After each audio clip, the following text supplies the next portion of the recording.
Hey Al, Hey, Barry. what's a cleric's favorite drink? What? Divinity. It's time for Compelled Duel.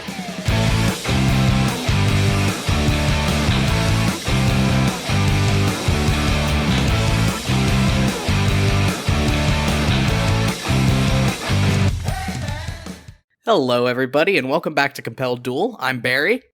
And I'm Al. And we are a single-player, co-DM'd Dungeons & Dragons 5th edition actual play podcast. Previously on Compelled Duel.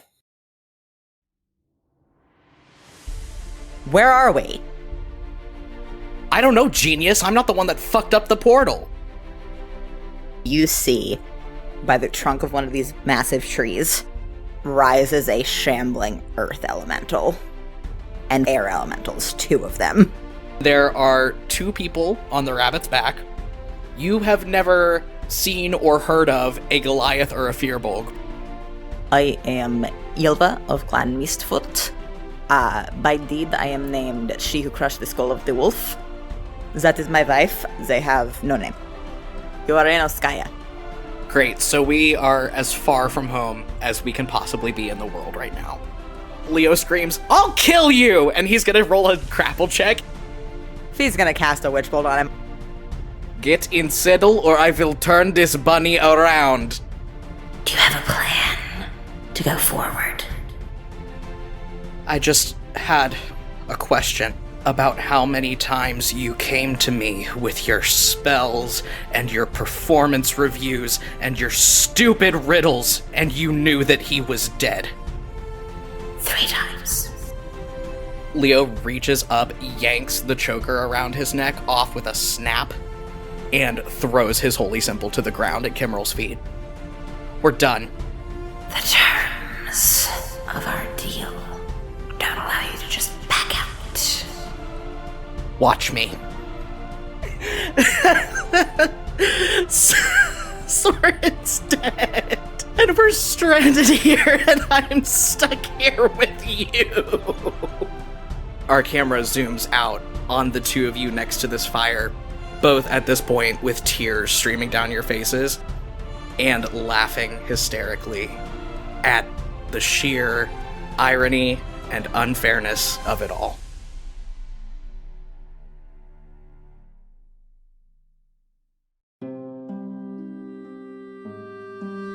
So it's actually been a while since the last time we left off. It's about a week and a half later, and Fee, you are waist deep in nasty, stagnant swamp water. Gross. After you got down out of the bottom of this massive mountain range to the north of Oscaea with your two new traveling companions, Ylva of Clan Mistfoot, she who crushed the head of the wolf, who is a Goliath druid, and her wife, known only as this one, who is a Firbolg Ranger, they have offered to guide you to the city of Ivagorsk, which is in the south of Oscaea, about a month and a half away, where you could possibly contract a boat.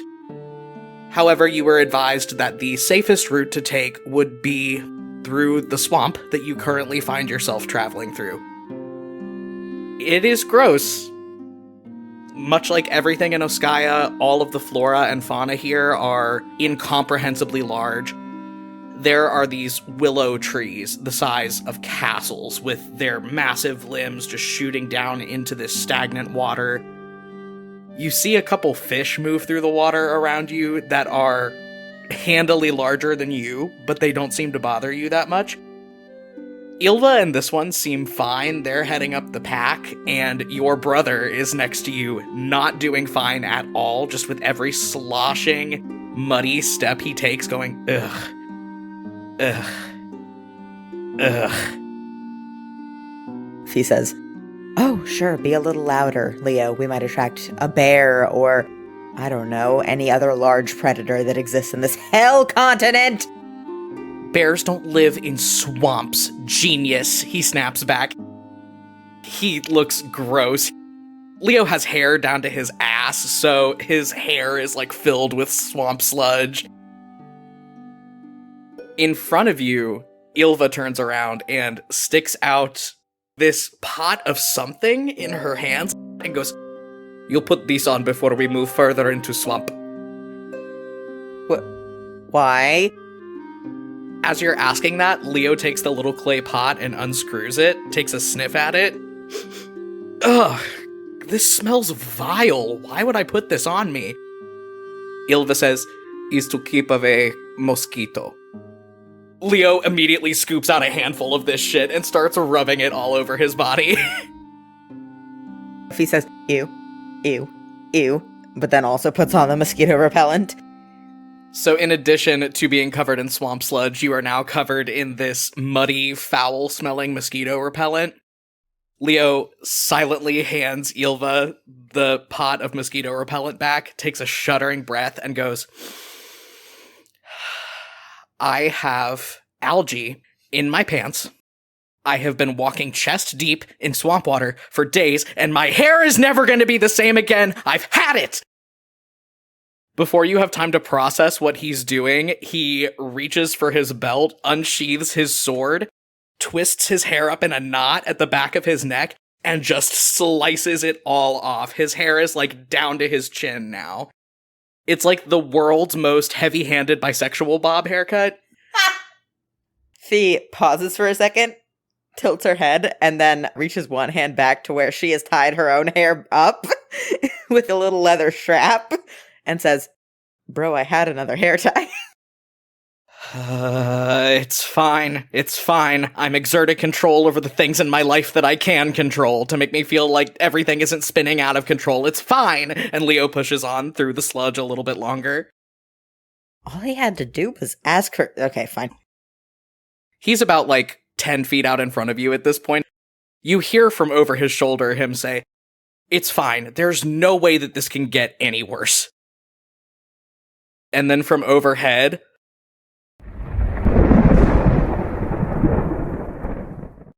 and it immediately starts pouring the rain down. Fee sighs, looks up at the sky, and says, "Your sense of dramatic irony, as always, is just impeccable." When you say that, a lightning bolt comes down pretty close to you and strikes one of the giant willow trees that are coming up through this swamp. As another booming clap of thunder sounds overhead, you look over at this now destroyed tree trunk, and there is a kernel of softly glowing and zapping electric light that remains sort of nestled in the trunk. Okay, obviously I slosh over to that. Okay, as soon as you get within, I'll say 10 feet of it, it zooms over, hits you square in the chest. It feels like a really heavy static shock. Hurts a little bit, but doesn't do any damage. And you level up. You are now a level 8 Divine Soul Sorcerer.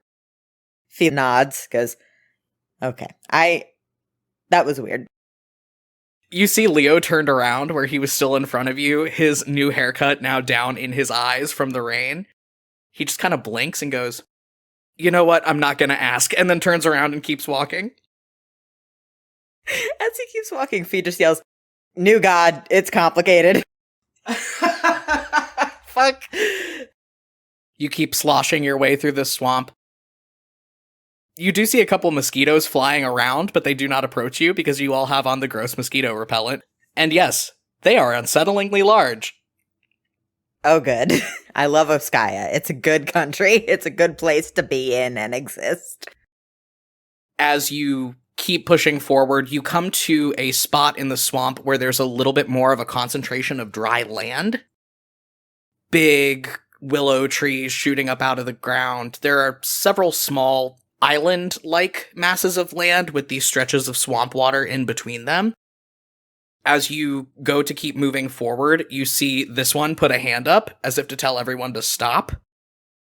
Don't like that. I stop because when the ranger says stop, that's what you do. For a while, everything is disturbingly silent, with nothing but the sound of the rain pouring down into this stagnant water.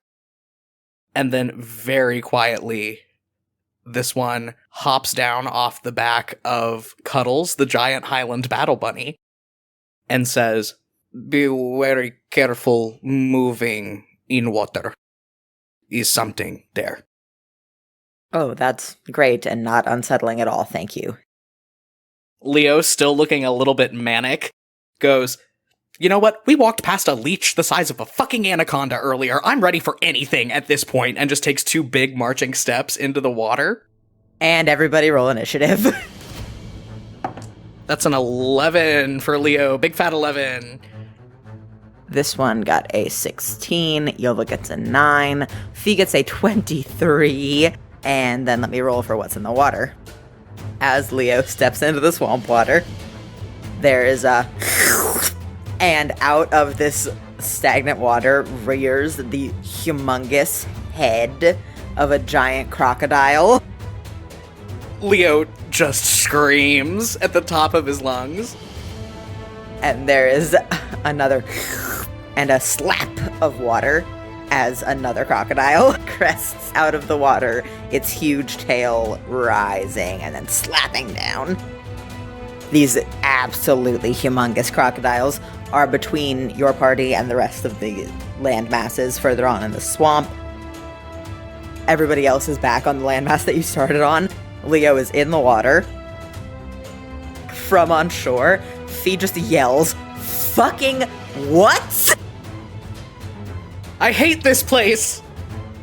Also on shore next to her, this one yells, "This one said to be careful, baby." I'm not a baby! Fee, because she goes first in initiative, cusses extravagantly, whips her wand out, and is going to cast a lightning bolt on the crocodile that you are not in the way of. So that crocodile is going to make a dex save. It rolled a 16, but it has -1, so it's a 15, so it just goes under Fee's new save DC. Hell yeah, get it. So that's going to be 8d6 damage. And you know what? Fee's not having this shit today. So she's going to do an empowered spell. So that's going to be a whopping 39 damage. And then this one goes next. This one yells, "Cuddles, distract!" And Cuddles is going to give this one the help action. What does he do? So, Leo, when you were a kid, I think Kalessa had a rotating door of pet rabbits. So you've heard the rabbit noise. They do like a squeaky little bark sound. That, but 10 times louder and deeper, comes out of Cuddles' horrible, befanged mouth. And then this one is going to pull a longbow off of their back and pulls it back to take a shot at the crocodile that is in front of you. I'm going to give them advantage on both of those shots, which is good because both of those are going to hit with that advantage. This one does a total of 7 damage on the crocodile in front of Leo. And then it is the first crocodile's turn. It is right in front of you, Leo. It swims through the water a little bit closer, and it is going to make a bite attack. Doesn't do it. That's a 13.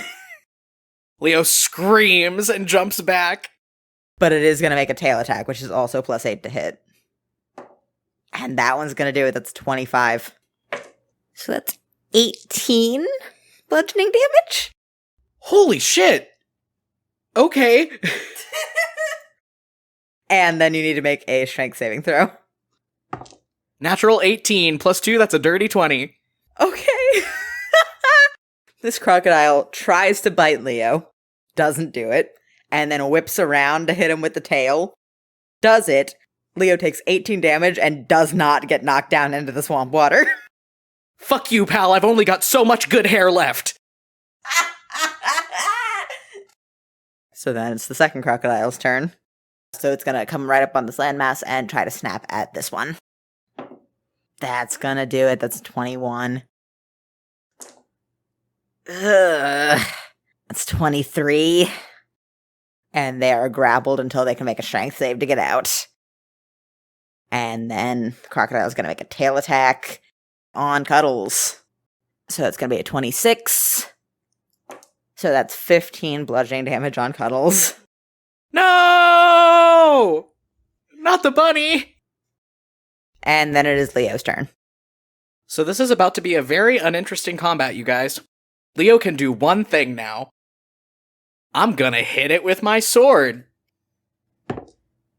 Dirty 20. Oh, that's gonna do it. I can do 1d8 plus 2 damage per round. Wow, I do 7 damage! Yay! A strong 7. A fierce 7. So it's Ylva's turn. Ylva is going to cast Healing Spirit at 4th level. So what Healing Spirit does is she calls forth a nature spirit to soothe the wounded. This intangible spirit appears in a space that is a 5-foot cube that she can see. Looks like a transparent beast or fae. I think it looks like a big bird. And until the spell ends, whenever a creature moves into the spirit's space for the first time or starts to turn there, the spirit restores, in this case, because it's a 4th level spell, 3d6 hit points. Because this one and the crocodile are in the same space, Ylva's going to plop that healing spirit down on top of Cuddles. So Cuddles gets back 11 of those 15 hit points. Ylva says, "Good boy," and then yells to this one, "Love mine, get out of the crocodile's mouth." And this one yells back, "This one would love to." So that was her bonus action. As her action, Ylva is going to cast Thorn Whip on the crocodile that is currently chomping down on her wife. Oh, the natural 1. And then we are back to Fee at the top of the order. Fee considers the crocodile that has actually managed to do something successfully the bigger threat. Leo's a big boy. He can handle himself. Fee's going to cast a 3rd level Guiding Bolt. That's a +8 to hit on the crocodile that currently has this one in its mouth. That'll do it. That's a 19. Fee does 25 radiant damage on the same crocodile that she shot a lightning bolt at. And the next person that tries to hit that one is going to get advantage. This one, who goes next, is going to try to escape the grapple. They're going to yell, "Cuddles, help!" And then Cuddles is going to hop closer to the edge of this landmass and then just try to fucking absolutely just donkey kick this crocodile right in the face. Doesn't hit, but is going to give this one the help action. This one's strength is not great. It's a +1, but they do have proficiency with athletics. So with advantage, they're going to make an athletics check to break the grapple. Whoo! That handily does it. That's 22. So this one breaks out of the grapple with this crocodile. And that's their turn, but they are going to scramble back onto the landmass and within range of the healing spirit. So they're going to get 7 hit points back. And then it is time for the crocodiles. So the first crocodile is, again, gonna try to bite Leo because you didn't get out of the water on that last turn. Ooh, that's a 26. That's gonna do it. So, Leo, this crocodile's massive jaws yawn in front of you and then clamp down around your sides. Ah! 15 piercing damage. Yeah, over half my hit points are gone. So you are grappled and restrained until you can break the grapple. And I'm going to need you, because you just bled into the water, you have an open wound in the swamp water, to make me a con save with disadvantage. This is a great place to be Astrarian. Yeah, sure is. 8. Didn't make it. What happens to me? Nothing yet. So it's going to try and make a tail attack on Fee because she is the closest to it. It's a 25. That's going to hit. That is going to be 18 bludgeoning damage for Fee. And then she's going to make a strength save to not get knocked over. That's not going to do it. Fee makes a grunt of pain as this tail whap just hits her full on in the side and just knocks her over. Help! Pained, Fee yells, "Working on it!" It is the second crocodile's turn. So the second crocodile is gonna try and make a bite attack. Logically, it would try to make a bite attack on Cuddles. Leave him alone! But it rolled a 2. So that didn't do it. But it's going to try to make a tail attack on... with the angles, it's going to go for Ylva. That's going to do it. That's a dirty 20. But it rolled for shit, so Ylva takes 8 bludgeoning damage. Ylva also grunts in pain as this tail smacks into her. She's going to make a strength save to not get knocked prone as well. That didn't do it. That was a 3. And then it is Leo's turn. It's a athletics check, right? Athletics or acrobatics? Yeah, athletics or acrobatics can get you out of the mouth. It's DC 16. I have max dex, so I'm going to go with acrobatics. Come on. Come on, come on, come on, come on. Yes! Natural 14 plus 5 is 19. That'll do it. You extricate yourself from this crocodile's jaws. That is your entire action. I'd like to get out of the water now. Yeah, that's fair. That's fair. Bleeding heavily, Leo scrambles his way back up onto the shore next to where Fee is lying flat on the ground. You still have a bonus action. Is there something you can do as a bonus action? Yeah, if I still had spells and cantrips and access to my channel divinity and charges on Kimbrel's blade, none of which Leo is using. Okay, so that's Ylva's turn. Ylva is first of all going to sidestep into the space of this healing spirit next to her wife. Ylva gets a crisp 9 hit points back, which means Ylva is at max health. So she's going to move the healing spirit onto Leo. So this healing spirit has 5 more heals left, now 4 as it heals Leo. Leo gets 8 hit points back. And then for Ylva's action, she is going to cast a lightning bolt. And that crocodile is going to take 34 lightning damage. This crocodile is not looking awesome. That's going to be Ylva's turn. And we're back at the top of the order with Fee. Fee is going to use half of her movement to get up from prone, 5 feet to step back into range of this healing spirit. So it has 3 heals left. Fee gets a crisp 8 hit points back and then steps forward again. So Fee's going to cast a 4th level Witch Bolt on the crocodile that chomped down on Leo. That's a 26 on this 4th level Witch Bolt. So Fee's going to do 4d12 damage on the first crocodile. And I'm going to use another empowered spell to reroll some of these dice. It's going to be 35 damage on the crocodile that bit Leo. And then this one finally gets to use their goddamn Hunter's Mark. They're going to cast Hunter's Mark on the second crocodile.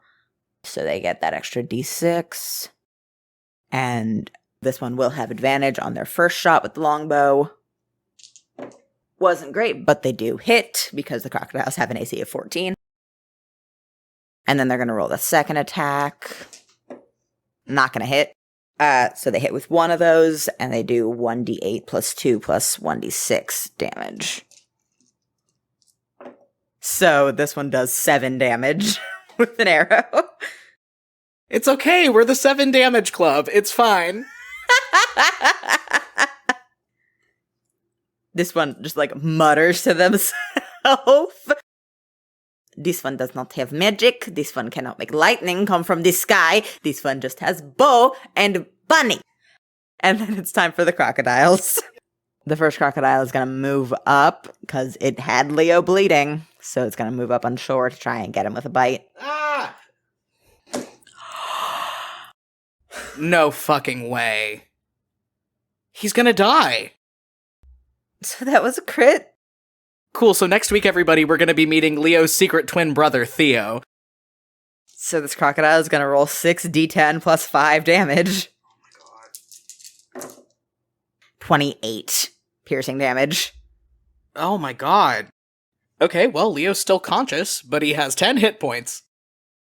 And he is grappled and restrained. This crocodile is going to make a tail attack, and Fee is the closest. So I'm rolling 2d8 plus 5 damage on Fee, and I'm rolling a strength save for her to see if she gets knocked prone. So she rolled 14 plus 3, 17. She does not get knocked prone, but she does take 16 damage. And then it's the second crocodile's turn. So it is once again closest to Cuddles. The crocodile bites Cuddles. No! I've never been more ashamed of my actions in a Dungeons & Dragons game. It rolled 15 damage on Cuddles. And Cuddles is grappled until Cuddles can make a DC 16 athletics check. And then the crocodile is going to make a tail attack on this one. That's not going to do it. That was a 2. So this one is fine. And then it is Leo's turn. You are in a crocodile's mouth. You have 10 hit points. I scream again. Leo's being thrashed around by this crocodile like a damn chew toy, just yelling. I'm gonna try to save out of the grapple with an athletics check. Come on. No whammies, no whammies, no whammies. Shit! 8. And that's Leo's whole turn. So Ilva is going to go next. She's going to move the healing spirit onto this one, and that's going to use another one of its heals. This one gets 7 hit points back. And then as an action, Ilva is going to touch the quiver of arrows on this one's back and cast flame arrows. So that's some extra damage. So that's Ilva's turn, and then we're back at the top of the order with Fee. Fee still has a witch bolt on the crocodile that currently has Leo in its mouth. As a DM, I'm making the choice that Leo's going to take half of this damage. Yeah, I mean, that makes sense. It's lightning damage, and he's in its mouth, so... Yeah, so what we want to do is we want to roll enough damage to kill the crocodile. We want to roll enough damage to kill the crocodile, but not enough to kill Leo. Yeah, that's the golden zone. So I want to roll like 18 damage. Come on, no whammies. 19 lightning damage. So the crocodile is dead, and Leo takes 9 lightning damage. Oh, how nice. Leo has 1 hit point. And I'm going to say to get out of this dead crocodile's jaws, you don't need to make a DC 16 acrobatics check. You need to make a DC 10 acrobatics check on your turn. This one is up. This one started their turn in the same space as the healing spirit. So they're going to take another one of those heals. This one heals back up to full. So this one is going to move back a bit so they can get a good shot on the crocodile. Misses with the first shot. That'll do it. That is 1d8 damage just from the arrow, plus 1d6 from Hunter's Mark, plus 1d6 from the flame arrows. So that is a tasty 14 damage on this crocodile. So Cuddles did not make a check to break out of that grapple, so it's going to make another bite attack on Cuddles, and it has advantage. That's a 16, that's going to do it. So Cuddles takes another 3d10 plus 5 damage. I'm sorry. That's 18 plus 5, 23 damage for Cuddles. And then it's going to make a tail attack on Ilva because this one backed up. That's going to hit. 13. But Ilva is at full health, so 13 is not that bad. And then we are at Leo, who is still in the crocodile's jaws. Has to make a DC 10 check to get out, and has 1 hit point. We need to stop Leo from saying that things can't get worse. You only have to roll a 5, buddy. What could go wrong? Here comes the nat 1. I rolled a 6. I needed to roll a 5, and I rolled a 6. Thank God. So Leo gets out of the crocodile's jaws and has a bonus action and a movement. Well, I can't do shit with my bonus action, but I'm going to use my movement to run up into the healing spirit and take its last heal to give me that 3d6 back. And also, I'm running up on Cuddles to try to help my buddy. So Leo gets 12 hit points back from that last charge on the healing spirit, and that is my turn. And then it's Ilva. Ilva is going to do the move that got her deed name, and she's going to cast Shillelagh on her staff. She's going to go ahead and roll to hit. That'll do it. And then she is going to raise her staff up, yell, "Put the bunny down!" And then she bonks this crocodile on the head. So 7. And then we are back up at the top of the order with Fee. Fee is going to yell, "I am so sick of Oscaea!" Fee is going to run up on this crocodile and going to cast Shocking Grasp. That's going to hit. That's a dirty 20. So she's going to do 12 lightning damage, and Cuddles takes 6. With a death thrash, this crocodile goes down in the water. Cuddles gets out of the crocodile's mouth with a low squeak. Okay, are we out of initiative? Yes. Leo just lays down on the ground. Leo's still bleeding, so yikes. Well, yeah, I mean, it got him around the side, so he probably has... Like, I mean, he had his breastplate on, but probably on his hips and stuff, he didn't have a lot of protection, so he's probably got some pretty fucked up wounds there. He just lays down flat on his back on the ground and goes, "Hey, Ylva." Ylva, panting, still holding her quarterstaff up, says, "Yes?" "I have a lot of blood coming out of me. Can you do something about that?" Ylva puts her staff back down and just, shifts her posture so she's leaning on it and says, "Why do you not heal yourself? I see you do this before." "Yeah, Ow, God. I don't do that anymore, so a helping hand would be appreciated. Oh, I think it got my spleen." She shrugs, and then you all take a short rest, so let's roll some hit dice. Oh my god.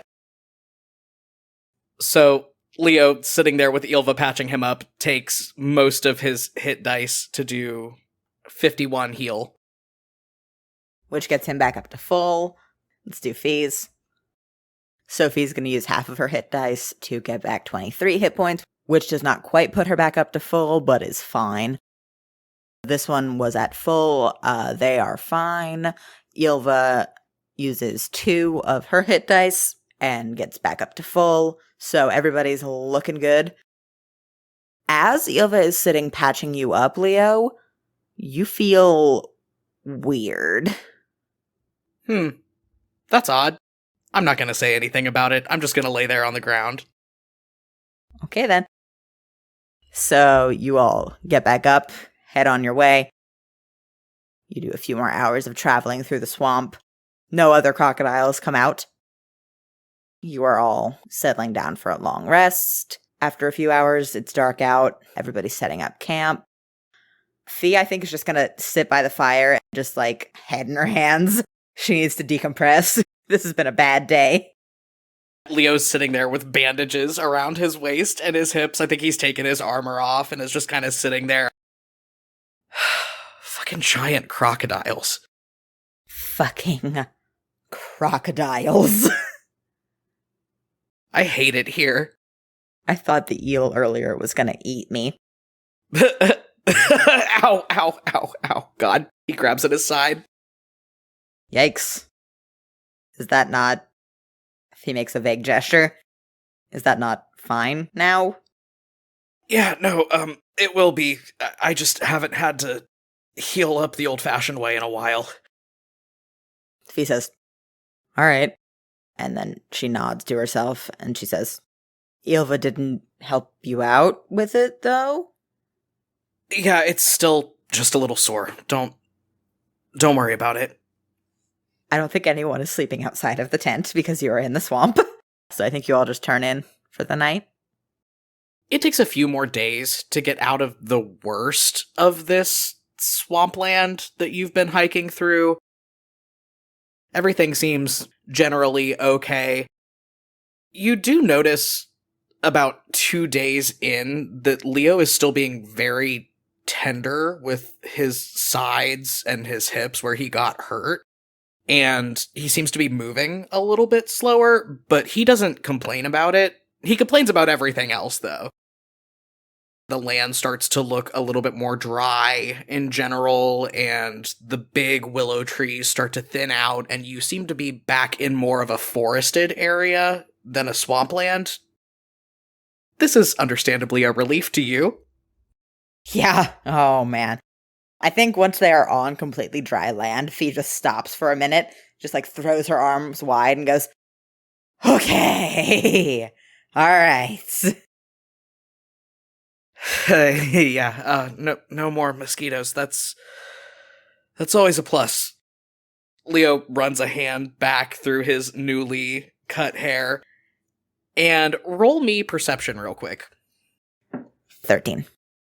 You watch your brother just run a hand back through his hair, and you notice something kind of odd. It is not a warm day at all. The swamp was kind of cool. It was humid for sure, but it wasn't hot. Leo is sweating profusely right now. You see he just has sweat dripping down his face and it's soaking through his shirt. And he looks really pale, paler than usual. Just this very cool, sickly blue pallor to his skin. And is swaying a little bit where he's standing. Fee pauses and like tilts her head and says, Leo, are you doing okay? Leo gives you a really dirty look and just brings up his hands in exaggerated air quotes and goes, am I okay? I got chomped on by a massive crocodile a couple days ago. I am the dirtiest I've ever been in my life, and we've got, how much longer of this until we even get the possibility of getting on a boat? What, like 3 weeks? I'm great, Fee. I'm fantastic. And then he passes out face first on the ground in front of you. Ah! Completely unconscious. I think she just like hands up, goes, ah! Just a very uncertain noise. And then hands down, says, Ilva, help! Ilva was already in the process of hopping down out of the saddle off of Cuddles' back and running over towards Leo. She skids to her knees in front of him, rolls him over so he's on his back, and you can see just this creeping, slow blue bloodstain starting to come across the bandages that he's got wound around his waist and his hips.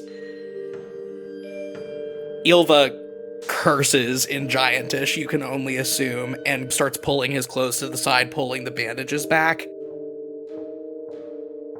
And the large, deep wounds that he got when the crocodile bit into his sides are very clearly festering and infected. Fee gets down on the ground and just goes, shit, shit, shit, shit.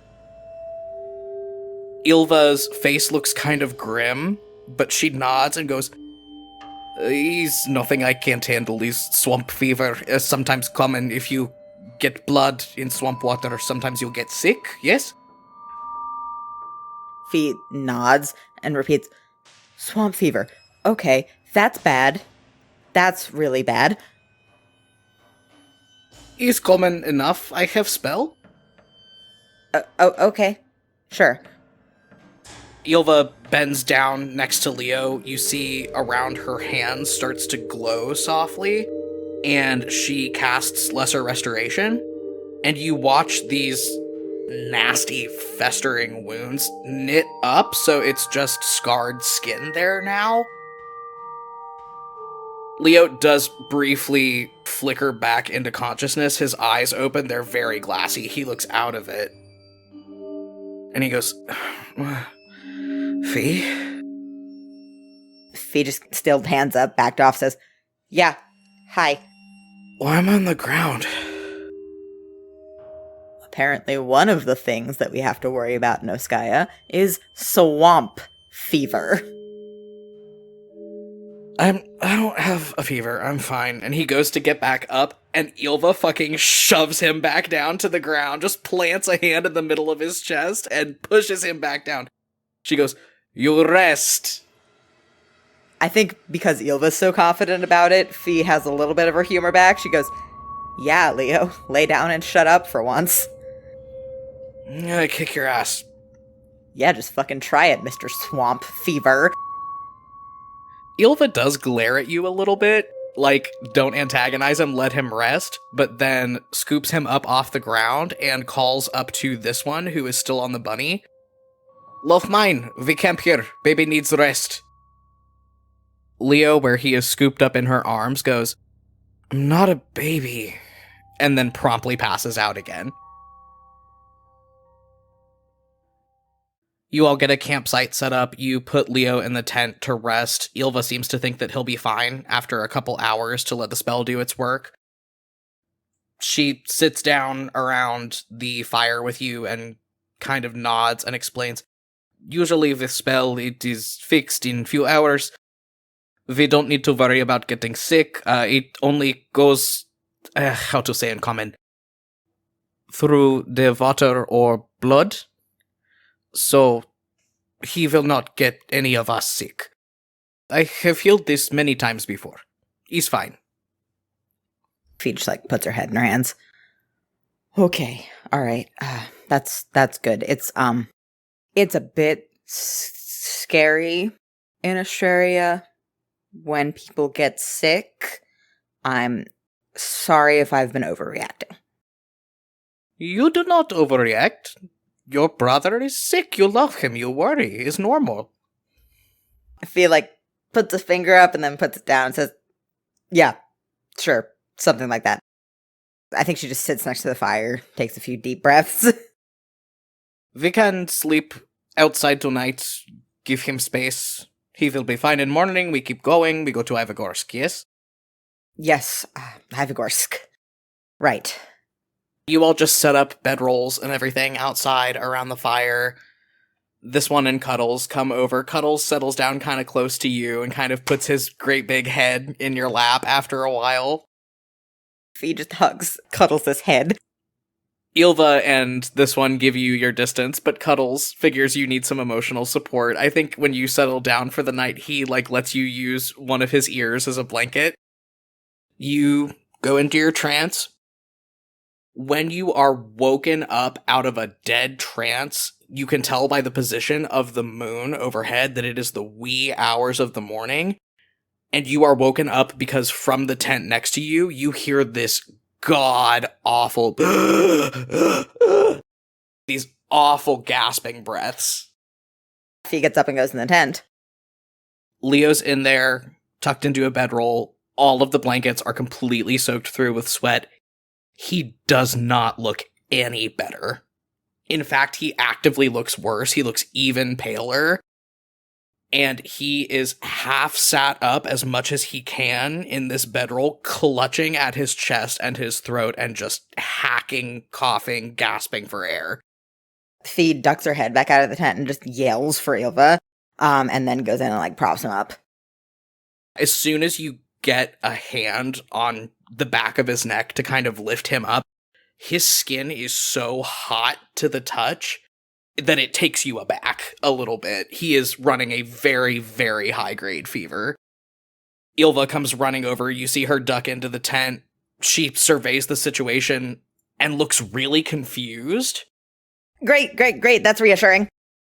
But she slides to her knees next to him and casts another Lesser Restoration. It makes the horrible wheezing stop, but Leo is still coughing and very clearly struggling for breath, just fuck. Oh, I don't feel good. Trying poorly to conceal her panic, Fee says, yeah, got that from context clues. Ylva? For the first time ever, you see Ylva actually look a little bit panicked. She looks very unsettled and very unsure of the situation, but she plasters on this soothing bedside manner smile and says, "Is okay, you rest, I go get you tea. Phirora, we talk outside, yes?" Fee rolls her shoulders back and straightens her posture and just plasters on a little smile and goes, yeah, absolutely, and gently lays Leo back down on the floor of the tent. You can tell he's half delirious from the high grade of fever that he's running, but then he looks panicked almost for a second and hacks up another gross, dry sounding cough and goes, "No, I don't want to be alone." Fee just, like, pats his head awkwardly and says, I will just be a minute, okay? Be right back. Okay. Yeah, and I go outside the tent with Ilva. You guys get 2 steps outside the tent. Ilva's smile completely drops, and she goes, "We have problem, it seems." Again, got that from context clues. Explain? The spell, it does not work as strongly as normal. I do not understand this. Fee puts her head in her hands and curses extravagantly at length, very quietly so she can't be heard inside the tent. Yeah, this is why it's scary in Asturia. I thought maybe healing magic was different here. Guess I was wrong about that. In my experience, healing magic doesn't heal illness. There's an issue with the Asturian immune system and how it interacts with magic. So magic, it heal wound, but not sickness, yes? Yes, in my experience, I'm not a healer. I don't. This is not good. I can use spell to keep worst of symptoms from getting too bad, but is not the cough or the fatigue or the upset stomach that is problem with swamp fever. If we cannot get the fever down,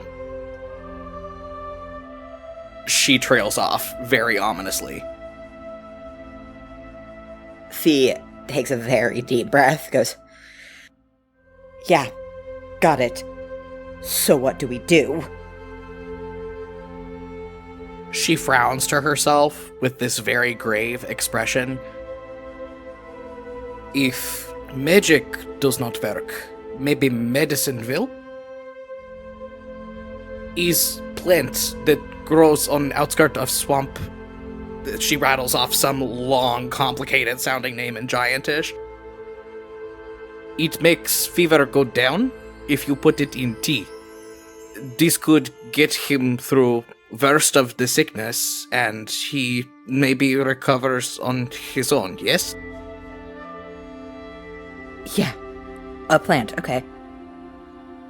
In the morning, we go, and Love Mine stays behind to watch him, and we find, yes?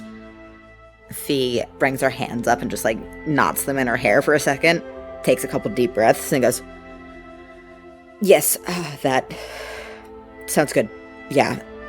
One hand goes out of her hair and just, like, presses to the base of her throat. "Yeah, we can do that." Ilva nods and then sits down outside of the tent on a spare bedroll and goes, "Yes, so now we hope he makes it through night." Fee just nods and goes, "Right."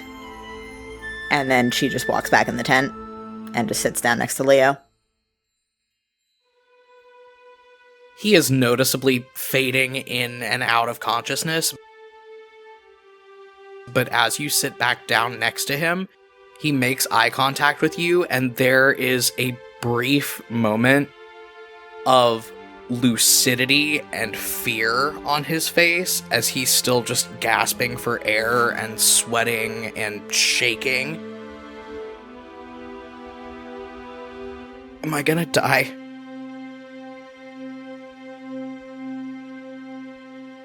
Fee has one hand fisted in her skirt so hard and just says, "No, don't be stupid. You're fine."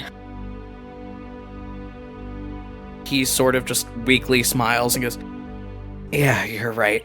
I'm not gonna get taken out by something called swamp fever. That'd be way too anticlimactic." And then goes back to sleep.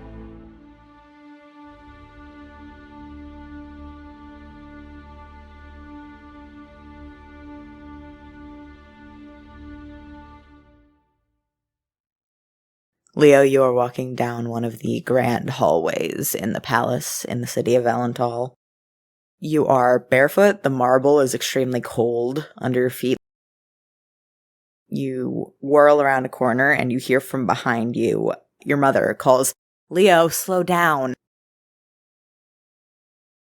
I whip around to see the source of the voice.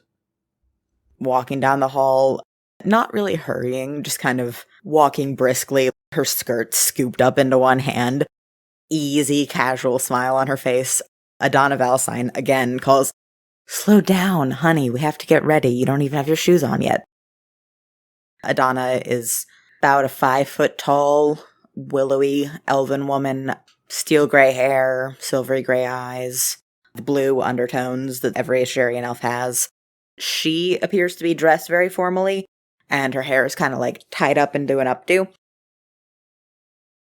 Leo stops what he's doing, blinks really slowly, and says, "Mama?" She just kind of tilts her head at you and goes, "Yes, sweetie. Come on, we have to finish getting dressed for dinner." Okay. Sorry, I was confused. I follow her. She leads you back into what you recognize as your childhood bedroom, obviously. Starts digging around in the wardrobe. She's talking to you over her shoulder as she digs around for things. "Now, I know Lord and Lady Shakrana will be early, so that's always wonderful." And she, laughs to herself. "I don't expect that Nasalia and Eamon will manage to get Kalessa dressed by the time we need to be down there, so we have a minute." She pulls something out of the wardrobe, this very ornate, formal set of robes, and she says, "Does this look good for tonight?" Leo just shrugs and goes, "Eh." She laughs, this just great big musical laugh. She says, "Eh," he says. "All right, a ringing endorsement." And she puts the set of robes in her hand back in the wardrobe, digs around for another, holds it out for your approval, and then something happens. There's just a shift in your perception.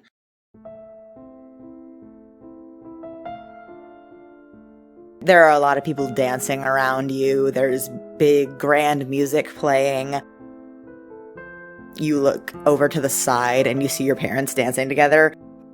Your mom's laughing at something. And equivalently 10 or 11-year-old Soren Shakrana is in front of you doing this awkwardly over-formal bow. And he says, "Can I have this dance?" Leo reaches up to the side of his face and wipes away a tear and doesn't understand why. And as soon as he figures out that he doesn't understand why, he kind of shakes his head and says, Yeah, sorry." Soren grabs your hand, you start dancing. You see Kalessa across the room dancing, standing on her dad's feet. She is shattering away, very obviously, and her dad just kind of nods indulgently, just kind of focusing on the floor and trying to get them through the steps of this dance. You look sideways again. You see your parents dancing. You see just various courtiers. And then the light shifts as you're looking that way. It gets a little bit darker. And then for a second, you could have sworn there were more people in here. You turn around. Soren, equivalently 15, 16 years old, pimples on his face, big dopey glasses, is giving this loose, casual smile. He says, "Hey, you seem distracted. Is everything okay?" Leo blinks really hurriedly again and says, Sorry, what were we talking about?" He furrows his eyebrows and just smiles indulgently. He says, "We were talking about my homework for one of my transmutation classes. I don't think I have talent for it, really. But, required credits and everything." You look sideways, you see Kalessa is leaning up against a wall with a drink in her hand. She's talking to Elena Tormare, kind of this, around your age, a little more muscular, Asherian elven young woman. She has very straight cut hair and bangs, jaw length about. She's wearing a breastplate over a dress in the way that you recognize as Tormare bodyguards are expected to be outfitted for this kind of event. Kalessa smiles coyly as she makes a joke, and Elena just tips her head back and laughs. Her twin sister Elion is in a crowd of a bunch of people across the room, gesturing broadly as she tells a story. They make eye contact, and Elion just waves a hand at her sister, and Elena laughs again and turns back to Kalessa. You can see that she's got one eye on you and kind of one eye canvassing, but she is paying probably a little more attention to her conversation with Kalessa than she should be. You see your sister dancing with her own bodyguard. They are equivalently 13 years old, very awkward about it. And then the light shifts in sort of a weird way, and it gets a little darker, and you could have sworn there were more people in here a second ago. And you look sideways again, and you see your parents dancing again. Your father leans over and whispers something in your mom's ear, and she smacks him on the shoulder, but she seems fondly amused about it. You look the other way, and again, Kalessa just dancing on her dad's feet. And Soren says, "Hey, if you don't want to dance, that's okay. We can do something else." No! Leo reaches down and gets him by the hand very tightly. He feels scared for some reason, but doesn't understand why. And says, "No, stay with me. It's okay." Soren says, "Okay." He's not a particularly good dancer at this age. He's just trying to awkwardly lead you through these steps. And he says, "Okay, it's just you seemed kind of distracted." "No, I'm okay." You whirl around, and the light shifts in kind of a weird way. And you could have sworn there were more people in here a second ago. There are a couple people dancing around, not really anyone you recognize. You turn back, Soren, the equivalent of 25 years old, says, "Darling, is something wrong?" Leo feels himself start tearing up, and he doesn't understand why. He looks over at Soren, blinks, and says, I don't know. I don't know. And he just lifts both hands up and presses his hands to the sides of his head. Soren squints and tilts his head, and he goes, "Okay, well, we can talk about it." You see behind him, your mother is leaning up against a wall, sipping a drink, just kind of swaying along to the music. You see Elena dancing with Elion. They are just kind of hanging out and laughing together. And then you look to the side, and the light shifts in kind of a weird way. You could have sworn there were more people in here a second ago. Over to the side, kind of behind you, you see Eleonora dancing with Warren Dawnchaser, kind of standing on her feet. She's wincing a little bit because he's kind of a big kid in comparison to her, and they're just dancing and laughing. You see Fee is doing kind of a complicated formal dance with Fen, just kind of hands pressed together. They are obviously sniping at each other, joking about something. You see Ravain and Kalessa dancing together, which is kind of weird. You didn't really know that they hung out much. From your other side, somebody says, "Mind if I cut in?" Leo feels like something has a crushing grip around his heart, but he doesn't understand why. He doesn't turn around yet, but he looks over at Soren and raises an eyebrow, is this okay? Soren looks a little concerned for a second, but then he plasters on a smile. He says, "Yeah, of course. I'm not arrogant enough to think I can monopolize the Grand Duke's dance card just because he's my fiancé." Leo turns around and sticks a hand out for whoever's behind him. Soren lets you go, takes a step back. And Zed, easy, cocky grin on his face, says, "Thanks, man." He grabs your hand and pulls you into a dance. And then the light shifts in kind of a weird way. And you could have sworn there were more people here a second ago. Everything is dark. There's just a spotlight of about 6 inches of light around where you and Zed are dancing. And he has that easy, cocky grin. And he says, "Now, boss, you and I both know there's something weird going on here." Leo's hand tightens around Zed's like he is deeply, viscerally afraid that something is going to pull him away. And he understands why. This isn't real. Zed nods thoughtfully, says, "All right, so what do you think is going on? Really, I mean." Leo closes his eyes and focuses really, really hard on what he can perceive around him, like what he can hear, smell, feel. Roll perception. 17. Leo, you take a deep breath. You smell smoke and heat, like that kind of swampy, earthy smell, and sweat, mostly.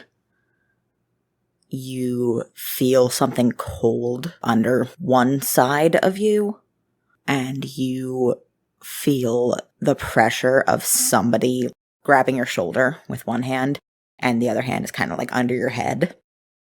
And you hear, "Leo, wake up! Wake up!" Is Zed still there when I open my eyes? Yeah. I think I'm dying. Zed tilts his head a little bit. This light from nowhere reflects off the jewelry in his tusks and in his cheeks. And that big, cocky grin kind of morphs into this smaller, more genuine one. He raises his eyebrows and he says, "Now, Leo, that doesn't sound like you at all." Would it be so bad if it did? They're all here. I saw them. What if I just stayed? Zed frowns and wrinkles his nose and says, "Be awful hard to get better then." And then he lets go of your hand and takes his other hand off of your waist and brings it up to tuck your hair behind your ear. And he says, "Come on, you know what the right answer is." And he takes a step back. And the light shifts in kind of a weird way. The point of light from nowhere that was kind of outlining this dance circle grows and it balloons out, and you see, leaning against a wall, making a gesture with a drink in her hand, your mom is laughing at something. Next to her, Soren is sitting at a table reading a book. He looks up just long enough to make eye contact with you. He gives you this little sweet smile, and then he goes back to what he was doing. The lights glitter. You see Elena and Elion just kind of making a joke. Their mom is kind of watching them from a corner. Indulgent little smile on her face, one eye on the rest of the dance floor. It seems like they're all having fun. It seems like everything's okay. Leo takes a few steps away from Zed and slowly makes his way past all of these people that he now knows are dead. He stops at each of the Tormare sisters, gives them both a squeeze on the shoulder,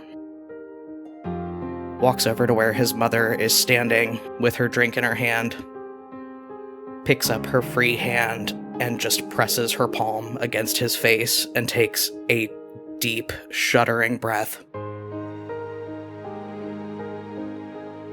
And then he walks over to where Soren is sitting at the table with the book and almost sits down in the open seat next to him.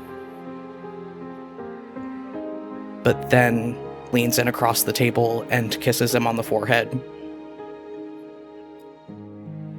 And then he turns around to look back at Zed, nods, and says, "Yeah, you're right. And we said we were going to get better." And then he turns around and walks out of the circle of light.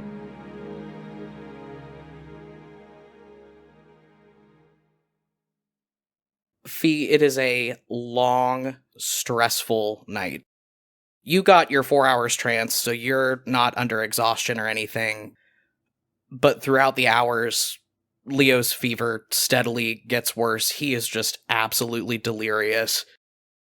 To the point you hear him calling out for his mother and for Soren and for Elena and Elion Tormer, who have both been dead for years. Ylva comes in and out as she can, is able to druidcraft some ice and things to try to cool him down, but he is in really bad shape by the time the sun comes up. His breaths are so shallow, his chest is just barely rising and falling, and every time you put your hand up to his forehead to feel, he's just getting hotter and hotter and hotter. But eventually, the first gray light of morning breaks over the horizon, and Ylva stands up from where she's been doing another lesser restoration to try to help with some of the other symptoms. She nods and says, "All right, we must hurry." Yes, yeah, let's... And Fee, swallows and clears her throat. Let's go. You lead the way. This one has woken up by this point, and Ylva apprises them of the situation very quickly. You hear them speaking rapid-fire giantish to each other, and this one looks gravely concerned, but then goes into the tent to sit with Leo. Ylva leads you out into the woods beyond this swampy land where you just came from. You're walking along, she turns back to you and says, "Is rare flower, you understand. We may not find in time. You are looking for pink petal, white stem." Pink petal, white stem. I'll find it. You and Ylva actually split up so you can cover more ground to try to get this done as fast as you can. I need you to roll me a survival check. Okay. It's an 8. I'm going to use one of my rerolls off of Gift of the Stormbringer. It's a 3. I'm going to use another one. That's an 18. I'm going to use my last reroll to see if I can get a nat 20. I can keep the better roll when I use Gift of the Stormbringer, right? Yes, if you're using your luck rolls from the cape and you're just dumping all of them right now, you can take the highest one. Okay. It's going to be an 18. To find this plant in time to save Leo's life, it was a DC 15. Okay. You are just frantically combing through the underbrush, and you find at the base of an impossibly large pine tree a bush of flowers growing with bone white stems and leaves and bright pink petals. Each one of the blooms is the size of your face. It's an abundantly growing bush. There are plenty of these flowers that you can snap off without much work. Okay, I do that. I get a bunch of them. You harvest a bunch of these flowers. You meet up with Ylva in a clearing about 10-15 minutes later, and you two book it back to camp. Ylva stokes the fire, puts some water from one of her water skins into it, and starts brewing this tea, and takes it into the tent, presses it to Leo's lips, He is extremely weak, but manages to drink the whole thing. And about 20, 30 very stressful minutes later, his eyes open, and he looks at you, coughs kind of weakly. I feel like I've been run over by a cart. Fee just starts laughing. More than a little bit hysterically. She just, like, presses a hand over her mouth and just goes... and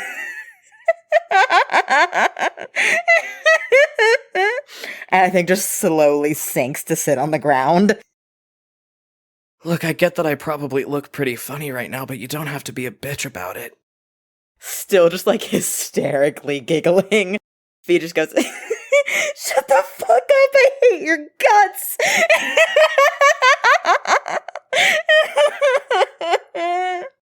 And I think the laughter just morphs into, like, sobs. From beside you, Ylva looks a little confused and frowns and says, if you hate guts, why do you save his life? And Leo, still looking pretty out of it, blinks and goes, what? Fee is just, like, sobbing at this point. It's a long story. Ylva, I think, can tell when she's not necessarily wanted in a situation and kind of backs slowly out of the tent to give you guys some space. After you calm down a little bit, Leo reaches one now pretty clammy hand over and just kind of squeezes at your arm. You're not getting rid of me that easy. I promised somebody I was going to get better.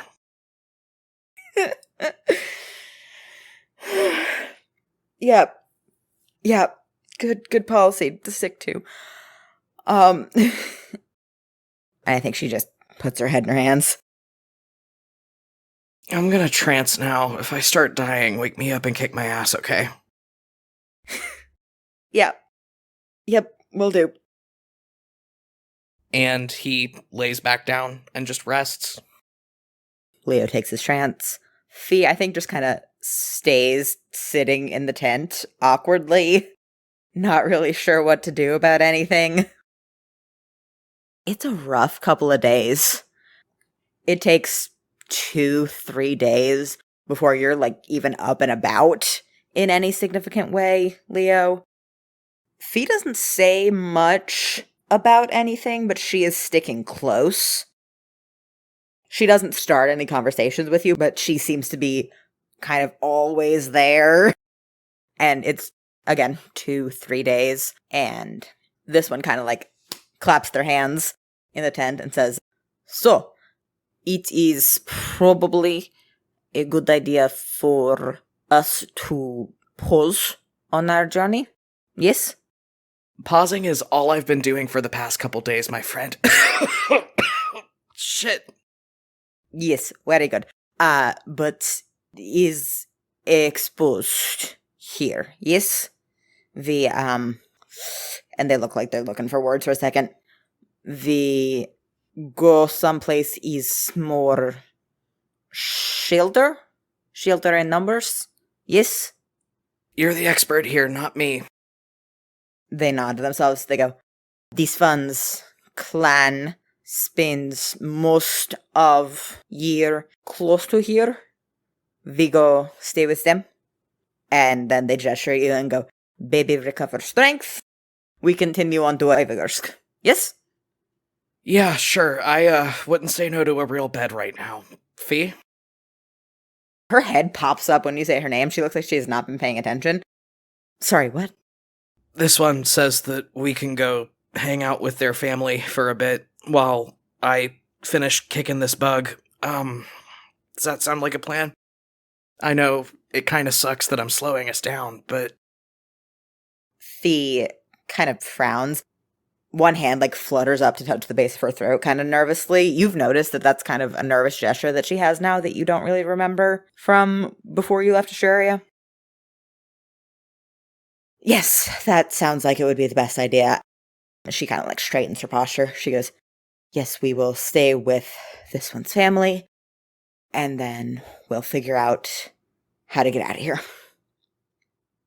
Cool, somebody's gonna have to put me on that bunny, because I don't think I can walk more than 10 feet right now. This one bombastically says, "This one carry baby to the bunny." I'm not... You know what? Yeah, you carry baby to the bunny. Thank you. And they just scoop you up. Cuddles is a very good boy and stays very still while you get settled in the saddle. Fee climbs up behind you. Her posture is very stiff. She doesn't quite look at you as she's getting settled. And you started going.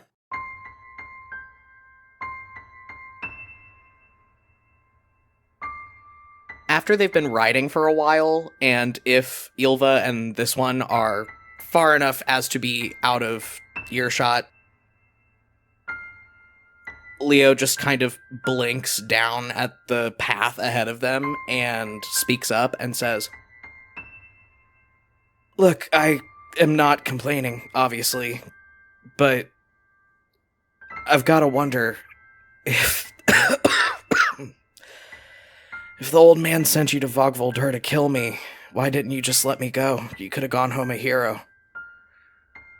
Fee takes a very deep breath, clears her throat, says,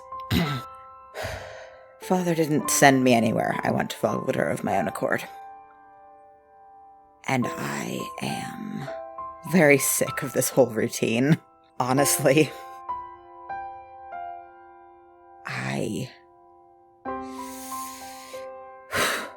I don't know what I want out of our dynamic going forward. I have never been given the opportunity to find out. And if you died outside of that swamp, I would never have the opportunity to think about it. So, I guess it just seemed like kind of a waste." Well, for what it's worth, I've got a lot of people I hate and battles that I need to fight. And if I can take you off both those lists, I think it gets a little easier for both of us. Fee just kind of laughs. Yes, I suppose that would be more convenient. Leo gives her a very tired but still shit-eating grin and pretends to wipe a tear away from his eye and goes, "Fee, please, my weak heart, I can't handle it."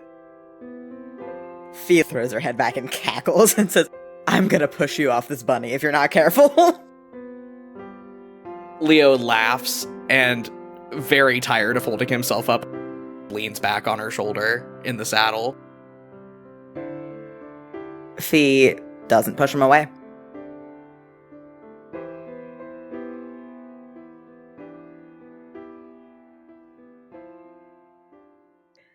And that's where we're gonna end this week. Will bad things ever stop happening to Leoril Valcyne? All signs point to no. So true. Anyway, can't wait to see what happens next week on Compelled Duel.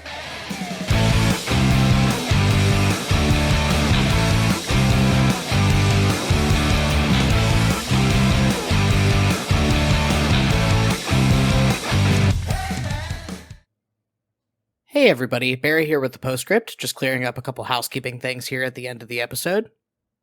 As per usual, we're going to be plugging our social media accounts. You can find us on Twitter, Tumblr, and TikTok at Compelled Duel. You can also find us on TikTok at Compelled Duel Audios, where we post audio snippets from the show. We also have a lot of other really cool stuff, like our official Spotify account and our official website. You can find both of those linked on our various social media profiles. If you're interested in supporting the podcast, we ask that you consider pledging to our Patreon. You can find us on patreon.com/compelledduel, and starting at just $2 a month, you can get access to all kinds of cool perks, things like early access, access to exclusive playlists on our Spotify, even letters from your favorite character every month. If you're interested in supporting the podcast in ways other than pledging to the Patreon, we ask that you consider leaving us a rating and a review on Apple iTunes if that's where you listen to us. That rating and review will help us get promoted to a wider listener base and grow our audience a little bit.